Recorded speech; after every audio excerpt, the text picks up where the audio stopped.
Hi, my topic is endoscopy in gynecology. Endoscopy in gynecology includes hysteroscopy and laparoscopy. The recent development of sophisticated systems providing broader viewing angles, finer resolution and magnification, significantly improved fiber optic lighting sources has rapidly advanced the endoscopic aspects of gynecological diagnosis. The endoscopic investigations includes the hysteroscopy for the magnified view of uterine cavity, cholecystoscopy and laparoscopy for the assessment of intrapelvic organ pathology and function. So the hysteroscopy is mainly for the viewing of the interior aspect of the uterus and the uterine cavity, and laparoscopy is for the visualization of the pelvic organs. So first coming to hysteroscopy. Diagnostic accuracy and enhanced therapeutic capabilities are achievable with the availability of hysteroscopy for the patient with symptoms pointing to intrauterine pathological conditions. So the hysteroscope is a telescope with the outer dimension of about 8 mm, which is inserted transcervically after the dilatation of the cervix under paracervical anesthesia or general anesthesia. So after inserting the hysteroscope instrument, the uterine cavity has to be distended with 5% of dextrose in water, normal saline, or with 1.5% of glycine or dextran solution, or carbon dioxide gas insufflation. But commonly we use glycine and the normal saline. The indication for diagnostic hysteroscopy. So this is diagnostic hysteroscopy is one where we are just going to introduce the telescope, that is hysteroscope, into the uterine cavity, and we are going to diagnose with various pathological conditions of the uterus. So mainly the indications are the evaluation of abnormal bleeding in the reproductive age of postmenopausal women, assessment of infertility status, localization, removal of intrauterine foreign bodies, mainly the displaced IUCDs or any Pasteur instruments, and evaluation of congenital anomalies of the uterus or the adhesions. So this first indication of abnormal bleeding in postmenopausal women, mainly we are going to introduce the hysteroscope into the uterine cavity, and we are going to identify what is the cause of the excess bleeding, like whether there is any polyps or any fibroids, submucosal fibroids, or if there is increased endometrial thickness, which is a cause, and if you are finding any pathological condition. Later we will proceed with the operative hysteroscopy, that is if you are finding any polyp, or if there is we'll remove with the help of operative hysteroscopy, we'll try doing polypectomy. And if there is increased endometrial thickness, then especially in postmenopausal women who have a postmenopausal bleeding, you can go for a operative hysteroscopy and take a endometrial biopsy in the same sitting. Okay, that is the first indication. Second one is assessment of infertility status, like if a person is women, you're going to assess for the infertility status, like in such case diagnostic hysteroscopy is done, and then you're going to visualize inside the cavity of uterus, like if there is any polyps, any fibroids, how are the endometrial lining, and what is the nature of the ostium of the tubes, it is the place where both the tubes open into the endometrial cavity, and what about the endometrial thickness, if there is any abnormality of the endometrial thickness, or if there is any Asherman syndrome, that is if there is thin endometrium. So various conditions you have to assess. This provides hysteroscopy provides a easy way to visualize the uterus, interior of the uterus, uterine cavity, directly under the eyes, so that we can diagnose the various conditions. The third one is the localization, removal of intrauterine foreign bodies, mainly the displaced IUCD. So if you are finding a displaced IUCD, if it is embedded inside the wall of the uterine cavity, or if it's displaced as per the ultrasound, so you can do hysteroscopy and directly visualize where is exact localization and try removing it. The fourth one is evaluation of congenital anomalies and adhesions, like if there is any septate uterus, or if there is any bicornuate.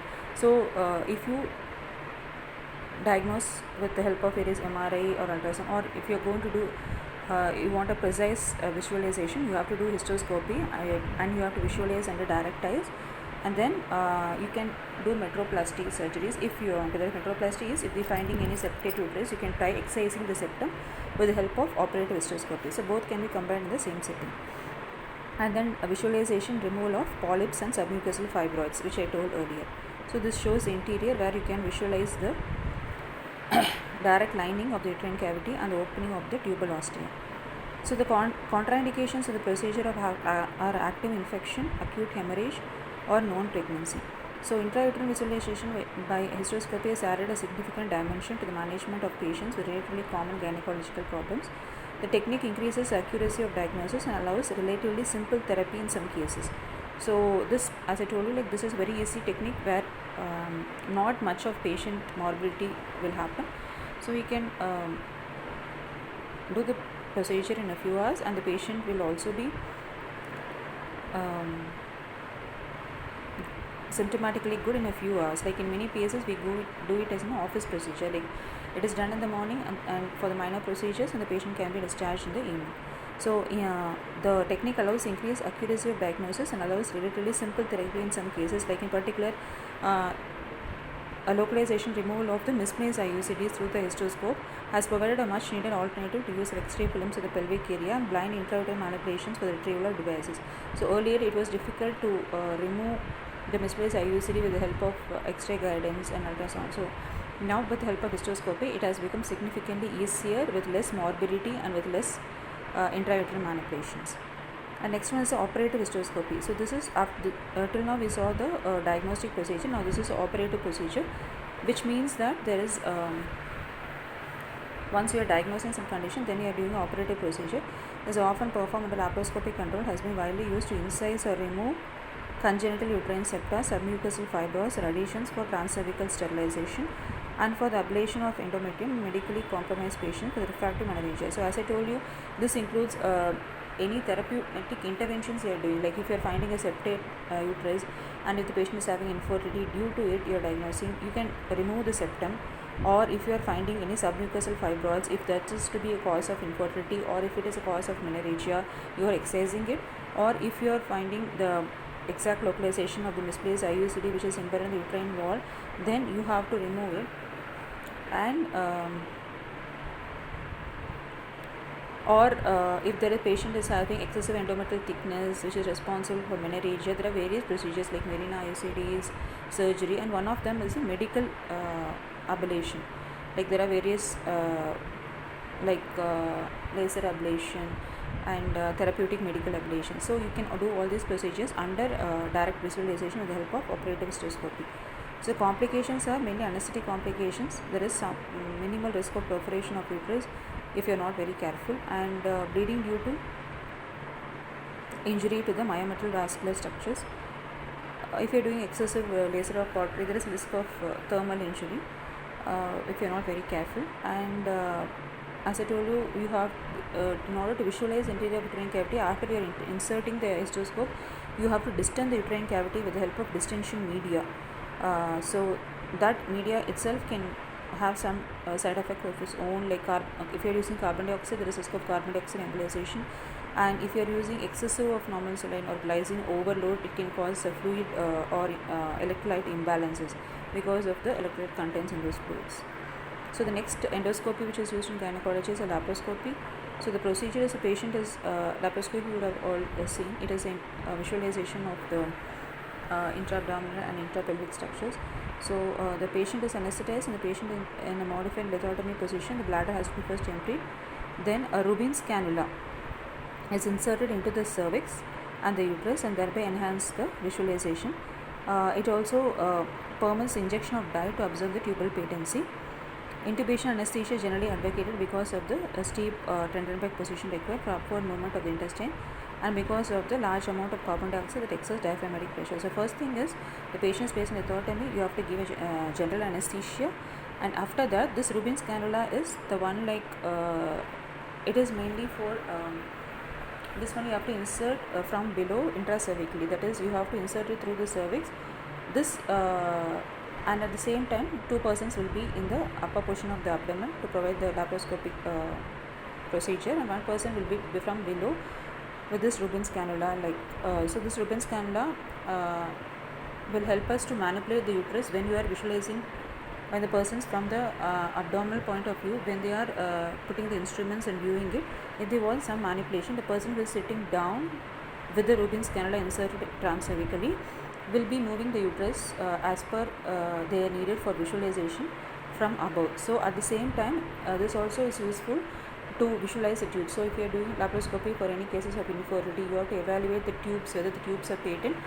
The person who is sitting down with the help of Webben's cannula can insert the dye through the Webben's cannula, and the spillage of the dye, if the tubes are open, will be visualized under laparoscopic vision by the persons who are up, and also it will be visualized in the screen also. So it will be like a procedure where we can insert the Rubens cannula also from below. So the main procedure is needle is inserted just below the umbilicus in the midline, and carbon dioxide is inserted under the control pressure to volume of about 3 liters. This first you have to insert the needle, then you have to create a gaseous atmosphere in the abdomen with the help of carbon dioxide and abdominal distension in order to visualize the organs clearly. After the distension, the needle is withdrawn.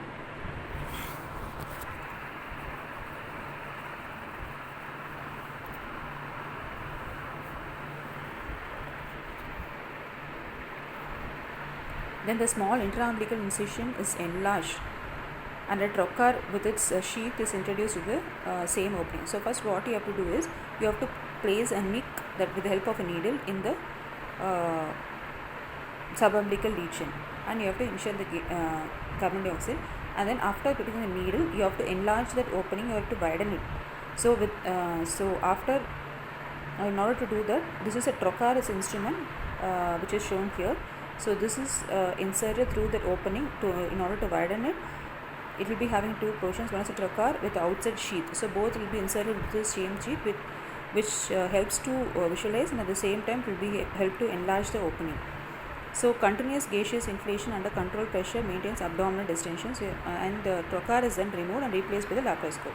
So first you have to make a nick, then insert the trocar with the sheath in order to widen the opening, and after you have created a sufficient size of the opening, the trocar is withdrawn and the laparoscopic instruments has to be inserted in. Fiber optic light sources are attached to the laparoscope, and pelvic visualization is behind. So now the common laparoscopy chooses a fiber optic. With the help of light sources you are visualizing, and after that you have direct visualization of the pelvis begins. So it is often both helpful and necessary to introduce a blunt probe through a separate small trocar incision to assist in the manipulation of pelvic organ for complete examination. So what are the indications for laparoscopy? Mainly the diagnostic, as you see in diagnostic histoscopy, the diagnostic laparoscopy means where you're just going to put a trocar on the laparoscope and just going to see what is inside. That is diagnostic laparoscopy. The main indications are infertility, whether the primary or secondary, to mainly look for if there is any pelvic adhesions, and look for the tubes, whether there is any, the tubes are patent by injection dye from the below, or if there is any pyoscalpings, or if there is endometriosis of the tubes, or if there is tubal adhesions.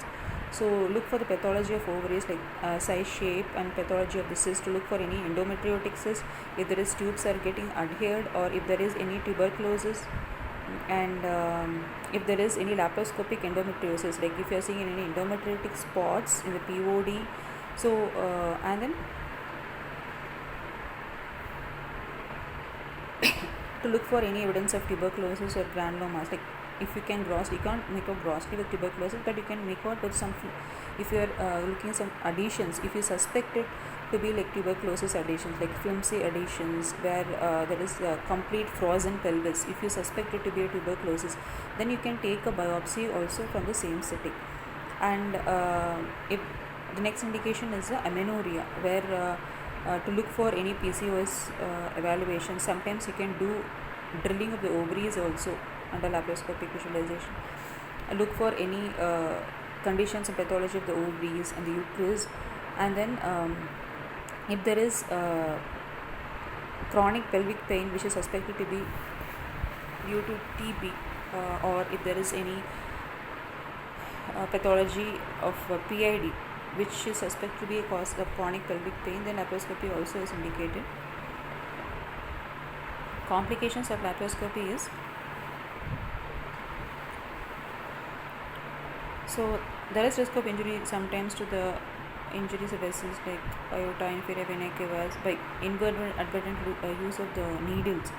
So we should be very careful while doing it. And then during air insufflation, there can be some chances of peritoneal insufflation resulting in air embolism. Then surgical emphysema that can occur if needle passes through subcutaneous tissue. And if you're not very careful, there is risk of injury of fistula like bladder and bowel, etc. So the complete contraindications for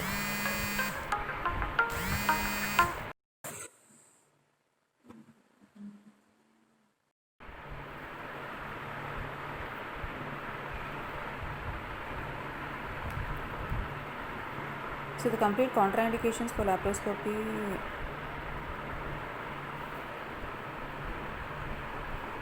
are mechanical and paratic ileus. If there is large abdominal mass, if there is generalized peritonitis, irreducible hernia, recent MI, cardiac failure, cardiac conduction defects, any respiratory failure which is gross. And then relative contraindications are multiple previous surgeries, and then if there is previous multiple surgeries where there is much of intra-abdominal adhesions, if you suspect, then laparoscopy may be a difficult thing to visualize. And then if there is sepsis, ischemic heart disease, hiatus hernia, and coagulopathy. This is a caldoscopic technique for visualization of the pelvic organs under local anesthesia with the patient in the knee chest position through a puncture of caldosa. So caldoscopy now we are not doing it because it has been grossly replaced with laparoscopy, because caldoscopy provides different orientation, limited field of vision, and higher failure rate. So but still it is a useful endoscopic accessory for diagnosis of gynecological pelvic pathology because it avoids general anesthesia. Caldoscopy is mainly a visualization of the cul-de-sac, that is pouch of Douglas, but nowadays we are not much using it because it has been replaced much by the laparoscopy. So generally if you see endoscopy in gynecology means the present techniques are the hysteroscopy and the laparoscopy. Thank you.